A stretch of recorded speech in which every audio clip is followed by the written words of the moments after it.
Donc personne n'est né, personne ne vit et personne ne meurt.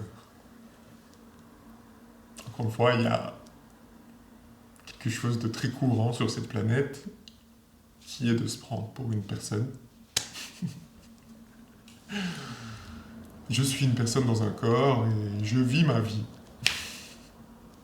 Le nez dans le guidon et sans regarder un peu plus loin que le bout de son nez et voir, waouh, c'est beaucoup plus vaste que cette petite chose, cette vie. Beaucoup plus incompréhensible que ce qu'on m'a toujours dit. Et donc, eh bien, il semble, même si c'est pas réel, que la plupart des êtres humains sur cette planète se prend pour un être humain. La plupart des gens vivent leur vie comme si effectivement ils vivaient une vie. In fine, c'est pas réel, personne ne vit une vie. Donc c'est même pas possible de vivre une vie comme si on vivait une vie, puisqu'il n'y a que la vie qui se déploie. Mais dans le jeu des apparences, de la forme, il semble quand même que la plupart des gens est persuadé que le libre arbitre est une réalité, car la plupart des gens se vivent comme je suis quelqu'un, je suis une personne, séparé de tout le reste, et donc, eh bien oui, je vis ma vie, je fais des choix. Présumant qu'il y aurait eu une naissance, et qu'à partir de cette naissance, ben alors, je vis ma vie jusqu'à la mort. Et entre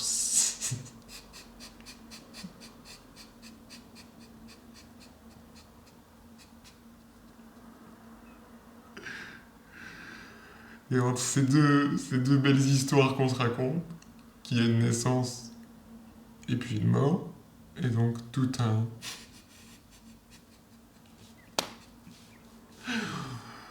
chemin entre toute une vie, tout un tas de choses qui se vivent, tout un tas de directions qui se prennent, tout un tas de choix qui s'effectuent.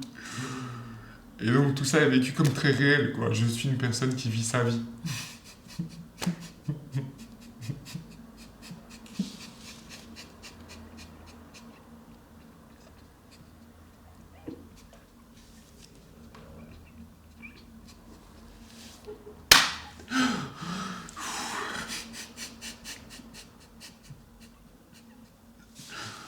C'est tellement ridicule.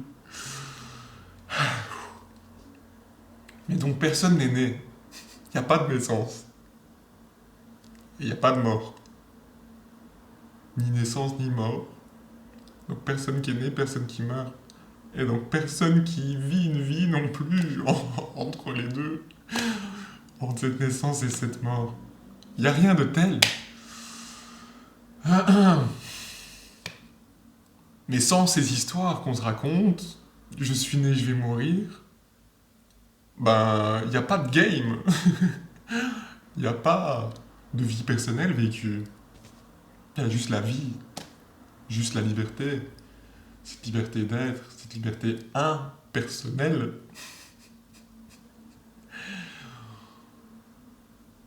Mais c'est vrai que ça peut être très présent, viscéralement, de se sentir être